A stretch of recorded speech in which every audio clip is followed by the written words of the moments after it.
ဒီပြည်တော်တို့ရဲ့တန်တရားဟာဗမာစပြီးတော့ဗမာစုံနိုင်မှလည်းရှင်ဗျာတခြားဘာသာတွေကတော့ဖန်ဆင်းရှင်မှာစပြီးတော့သူတို့ရဲ့ဖန်ဆင်းရှင်ဖျားမှာပဲစုံတယ်လို့ဆိုပါတယ်အကယ်၍ဒီပြည်တော်တို့ဘာသာမှာတန်တရားဟာအစမရှိအဆုံးမရှိဆိုလို့ရှိရင်ဗုဒ္ဓဘာသာကို infinity ဝါဒလို့သတ်မှတ်လို့ရှင်ရောရနိုင်မှာလားရှင်ဗျာတန်တရားဟာဘယ်မှာစပြီးဘယ်မှာဆုံးတယ်လဲအဆုံးကတော့ရှိတယ်မှန်ပါဗျာတရားဓမ္မကျင့်ပြီးတော့နိဗ္ဗာန်ရသွားရင်ဒါတန်တရားအဆုံးလို့ပြောတယ်မှန်ပါဗျာအစကဘယ်မှာစတာလဲလို့ဆိုအလုံးကိုရှည်ကြတဲ့ဟာကိုအစရှာမယ်ဆိုလို့ရှိရင်တော့ကဘာပေါင်းမြောင်များစွာလက်ရှာနေလို့အစမရှိဘူးလို့မြတ်စွာဘုရားမဟောဘူးအစကိုမသိနိုင်ဘူးလို့ဟောတယ်မရှိဘူးနဲ့မသိနိုင်ဘူးကကွဲပြားတယ်မဟုတ်လားကွဲပြားပါတယ်တင်ပါဗျာမြတ်စွာဘုရားဟောတာကတန်တရားအစမရှိဘူးလို့ဟောတာမဟုတ်မှန်ပါဗျာအနမတေကောယံဘိက္ခွေတန်တာရောဒီတန်တရားကြီးဟာဘယ်တော့မှစခဲ့တယ်ဆိုတဲ့အစကိုမသိနိုင်ဘူးလို့ပြောတာနောက်ကြောင်းပြန်ကြည့်တော့လဲအစကိုမသိနိုင်ဘူးဥပမာမဲ့ဆိုတော့မျိုးစိတ်လေးတစ်ခုရဲ့အစကိုရှာကြည့်အောင်တရေစိတ်လေးတစ်ခုဒီတရေစိတ်ပဲရလဲတရေပင်ကရတယ်တရေပင်ပဲရလဲတရေစိတ်ကရတယ်တရေပင်နဲ့တရေစိတ်ကိုအစရှာကြည့်မယ်ဆိုရင်ရှာဖို့တွေ့နိုင်မှာမလားတွေ့နိုင်ပါဘူးကျက်မနဲ့ကျက်ဥကျက်ဥကပဲရကျက်မရကျက်မကြတော့ပဲရကျက်ဥကရကျက်မကျက်ဥလည်းပဲရှာလို့ရမှာမဟုတ်ဘူးမှန်ပါဗျာဘာကြောင့်လို့ဆိုရင်အလုံးကိုရှည်လျားနေတဲ့အရာကြီးတစ်ခုကိုအစကိုသွားပြီးတော့ရှာလို့မရနိုင်သည့်အတွက်ကြောင့်မသိနိုင်သောအစရှိတယ်အစကိုမသိနိုင်ဘူးဘာကြောင့်မသိနိုင်တာတော့ဆိုသိရှည်ဝေးနေတယ်မင်းလိုက်လည်းပဲတွေ့မှာမဟုတ်ဘူးမတွေ့နိုင်တော့ရှည်ဝေးတယ်မှန်ပါဗျာမတွေ့နိုင်တာကိုလိုက်ရှာနေရင်မင်းဘဝမှာကောင်းရာတွေလုပ်ဖို့ရအခွင့်အရေးရှိတော့မှာမဟုတ်တော့ဘူး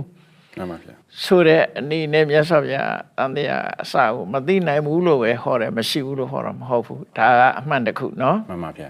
ခြားဘာသာယူဆများကဘုရားမှာစပြီးဘုရားမှာဆုံးတယ်ဆိုတာလေဒါတော့မပြောရဘူးသူတို့ပြောတဲ့ဟာကိုပြောရမယ်ဆိုရင် creator လို့ခေါ်တဲ့ဖန်ဆင်းရှင်ကစတယ်မှန်ပါဗျာသူတို့မှလည်း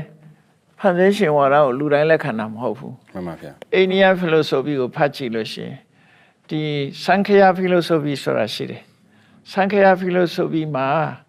ပကတိသူတို့တန်တဲ့ဆိုရင် prakriti လို့ခေါ်တယ်မှန်ပါဗျာprakriti ဆိုတဲ့အရာကနေဆထာဝရဘယ်တော့မှမပျက်စီးတဲ့အရာတစ်ခုမှန်ပါဗျာအဲ့ဒါကိုပုရုရှဆိုတဲ့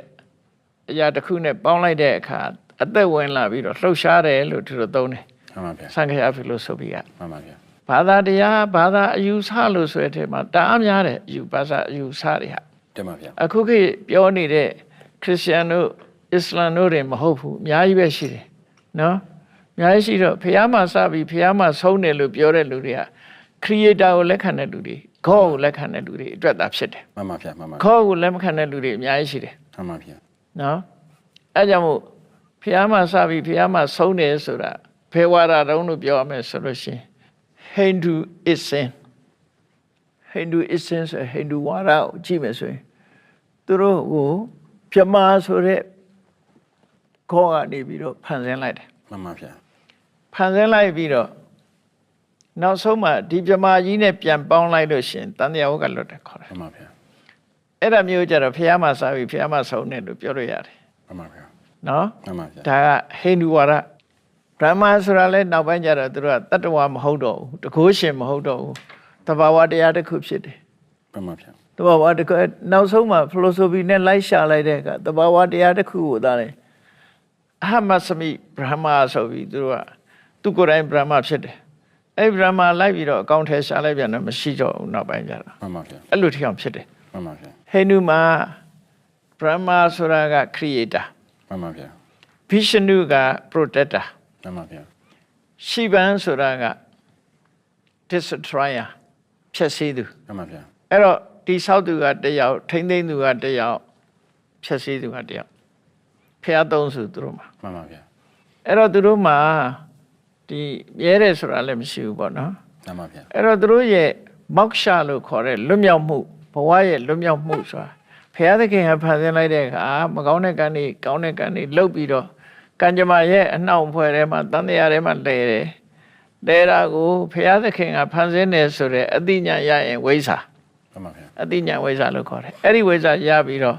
ဖျားသခင်ဖန်ဆင်းသူနဲ့ပြန်ပေါင်းထုတ်ခြင်းဟာသူတို့အတွက်နိဗ္ဗာန်ပဲ မှန်ပါဗျာ ဒါအဲ့ဒီဟိန္ဒူဝါဒအကြောင်းပြောပြတာနော်ဗုဒ္ဓဘာသာကအစမရှိအဆုံးမရှိ infinity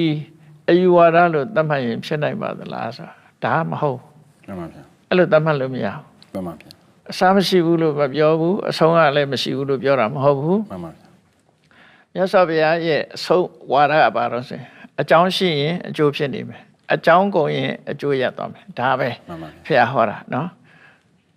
ဣမတမိန်တတိဣဒံဟောတိဒါရှိနေရင်ဒါရှိနေမှာပဲဖြစ်တယ်ဒီအကြောင်းတရားတွေရှိနေရင်အကျိုးတရားတွေရှိနေမှာပဲဣမတဥပ္ပါဒဒီအကြောင်းတရားတွေဖြစ်ပေါ်လာခြင်းကြောင့်ဣဒံဥပ္ပစ္စတိဒီအကျိုးတရားတွေဖြစ်နေမှာပဲ မှန်ပါဗျာ ဣမတမိန်အတ္တိဣဒံနာဟောတိဒီအကြောင်းတရားမရှိတော့ဘူးဆိုရင်ဒီအကျိုးတရားလည်းမရှိနိုင်ဘူးဣမတနိရောဓဣဒံနိရောစတိဒီအကြောင်းတရားချုပ်သွားလို့ရှိရင်ဒီအကျိုးတရားတွေလည်းချုပ်သွားမယ်ဆိုပါစို့ဥပမာတစ်ခုပြောမယ်ဆိုရင်အခုအလင်းလေးရနေတယ် မှန်ပါဗျာ အလင်းရနေတာဒီထဲမှာအမှောင်ထဲမှာအလင်းရနေတာလျှက်စစ်မီးရှိနေလို့ရ မှန်ပါဗျာ ဒီအလင်းလေးကိုလျှက်စစ်မီးကလှုပ်ပေးထားတာ မှန်ပါဗျာ ဖန်တီးထားတာအလျှက်စစ်မီးပြတ်သွားတာနဲ့ဒီအလင်းကပြတ်သွားမှာ မှန်ပါဗျာ လျှက်စစ်မီးရှိနေသမျှအလင်းရှိနေမှာလျှက်စစ်မီးဟာအကြောင်း မှန်ပါဗျာ အဲ့ဒါကိုပြောတာမြတ်စွာဘုရားဟောတာတော့အကြောင်းရှိနေရင်အကျိုးရှိအကြောင်းမရှိတော့ဘူးဆိုရင်အကျိုးမရှိဘူးဆိုတော့ မှန်ပါ infinity ဝါဒမဟုတ်ဘူးတရားဟာ မှန်ပါဗျာမှန်ပါ အစမရှိဆုံးမရှိဒါမှားနေတယ်ပေါ့ မှန်ပါ ဒီလိုယူ